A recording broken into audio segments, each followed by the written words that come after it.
আসসালামু আলাইকুম ওয়া রাহমাতুল্লাহ। সবাইকে ঈদ মোবারক। সাংবাদিক বন্ধুগণ, আপনাদের মাধ্যমে আমাদের প্রিয় বাংলাদেশের সমস্ত জনগণকে ঈদ মোবারক। প্রবাসে আমাদের যে সমস্ত ভাই বোনেরা আছেন তাদেরকেও ঈদ মোবারক।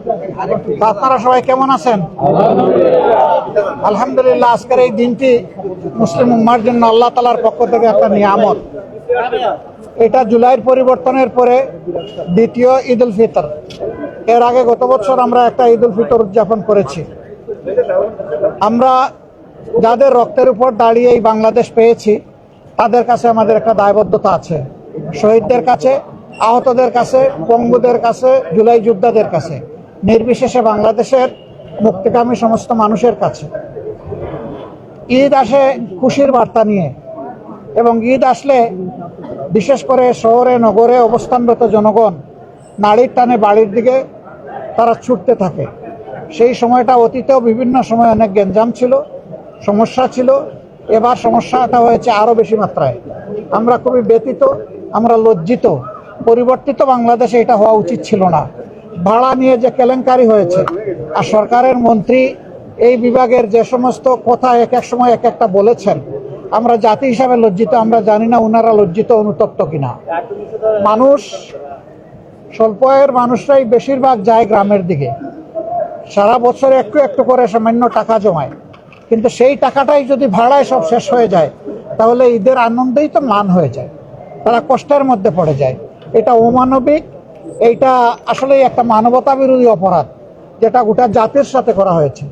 যারা করেছে তারা নিঃসন্দেহে ভালো কাজ করেনি, আমরা এটার নিন্দা জানাই।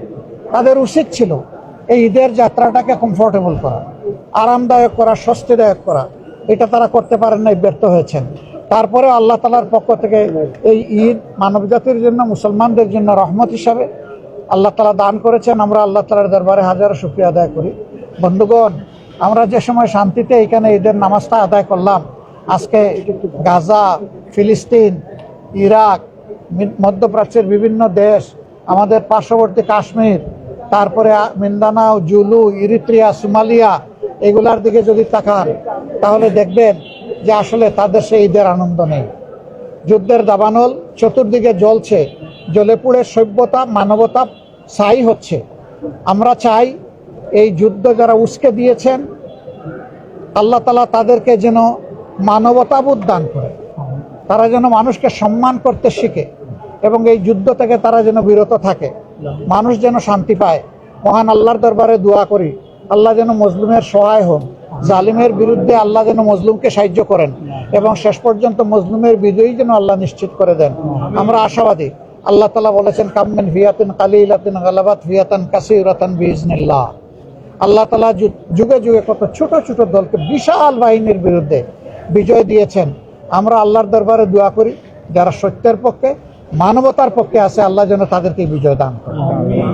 আপনাদের মাধ্যমে আবারও দেশবাসী এবং প্রবাসে অবস্থানরত বাংলাদেশি ভাই বোন সহ সারা মুসলিম বিশ্বের সমস্ত ভাই বোনদেরকে আমরা মোবারকবাদ জানাচ্ছি, ঈদের শুভেচ্ছা জ্ঞাপন করছি। খুশ আমদেদ সবাইকে। আসসালামু আলাইকুম। আমি একটা প্রশ্ন, সেটা হচ্ছে যে এই আপনি বললেন যে জুলাই যোদ্ধাদের কারণে এবারে দ্বিতীয় ঈদ পালন করলেন। আমরা কয়েকটা জুলাই শহীদ পরিবারের কাছে গিয়েছিলাম। তাদের অভিযোগ হচ্ছে তাদের অনেকেই তাদের খোঁজ খবর রাখে নাই, এবং তারা আরেকটা জিনিস বলেছেন যে ঈদের পরে যে পার্লামেন্টের দ্বিতীয় অধিবেশন শুরু হবে, সেই অধিবেশনে জুলাই সনদ নিয়ে পাশ না হওয়া নিয়ে যে একটা আশঙ্কা তৈরি হয়েছে, এটা নিয়েও তারা ক্ষোভ প্রকাশ করেছেন। ঈদের পরে তারা প্রত্যাশা করছেন এটা একটা ফয়সালা হবে। আপনারা আবার পার্লামেন্ট অধিবেশন, আমরা এই ব্যাপারে আমরা বিষয়টা ইতিমধ্যে পার্লামেন্টে উঠিয়েছি, এবং এটা মাননীয় স্পিকার তিনি আমলে নিয়েছেন। এটার উপরে আলোচনা হবে। আমরা কমিটেড। জনগণের কাছে আমরা যখন গিয়েছি দুইটা ভোট চেয়েছি, একটা গণভোট আর একটা আমরা চেয়েছি সংসদ নির্বাচনের ভোট।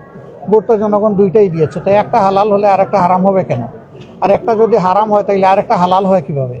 এটা যত তাড়াতাড়ি, যারা এখনো বুঝেন নাই, অর্থাৎ সরকারি দল, তারা যত তাড়াতাড়ি বুঝবেন সংকট তত তাড়াতাড়ি কাটবে। তারাও জাতির সামনে কথা দিয়েছেন, তারাও গণভোটের কথা বলেছেন, তারাও গণভোটকে সমর্থন করেছেন। এখন যদি এটার বিরোধিতা করেন এটা হবে খুবই দুঃখজনক। আমরা চাই জনতার সর্বোচ্চ রায়কে সবাই যেন সম্মান করে। যদি এটা হয় আলহামদুলিল্লাহ ভালো, যদি না হয় তাহলে এই আকাঙ্ক্ষা যে বিশাল জনগোষ্ঠী পোষণ করে 70 ভাগ মানুষ, আমরা তাদেরকে সাথে নিয়ে আমরা এই দাবি আদায় করে ছাড়বো ইনশাআল্লাহ।